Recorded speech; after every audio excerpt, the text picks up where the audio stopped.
2000 வருஷத்துக்கு முன்னாடி மிக குறைந்த எழுத்துக்களை கொண்டு ஒரு மிகப்பெரிய பொருளை உள்ளடக்கிய ஒரு 2 வரிகளிலே 1.25 அடியில் சொன்ன ஒரு மிக பெருந்தலைவர்.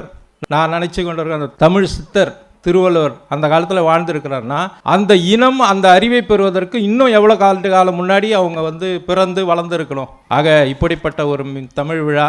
அதையும் தாண்டி திருமுருகன் அவர் ஒரு அவரோட கல்யாணத்துக்கு போயிருந்தேன். கல்யாணத்துக்கு போயிட்டு நாங்கள் அவரோட நின்றுட்டு வந்துடுவோம். ஆனால் அன்றைக்கி நிற்க வச்சு ஒரு புக்கை வெளியிட்டார். அது எனக்கு ஒரு புதிய அனுபவமாக இருந்தது. அப்பயே தெரியும். அப்பயே நான் என் கூட வந்தாலும் சொன்னேன், ஒரு தமிழ் ஆர்வம் இல்லாத அவரை ஊக்கப்படுத்தணும்னு. நிச்சயமாக அவருக்கு என்னுடைய வாழ்த்துக்களோடு இது போன்ற நிகழ்வுகள் எப்போ இருந்தாலும் கூப்பிடுங்க. என்னால் முடிந்த உதவியையும் நிச்சயமாக உங்களுக்கு சிறப்போடு செய்வேன் என்று இந்த தருணத்தில் எடுத்து சொல்லி விடைபெறுகிறேன். நன்றி, வணக்கம். இந்நூல் உங்களுக்கு வேண்டுமா? ஜிபே மூலம் செலுத்த 9176564723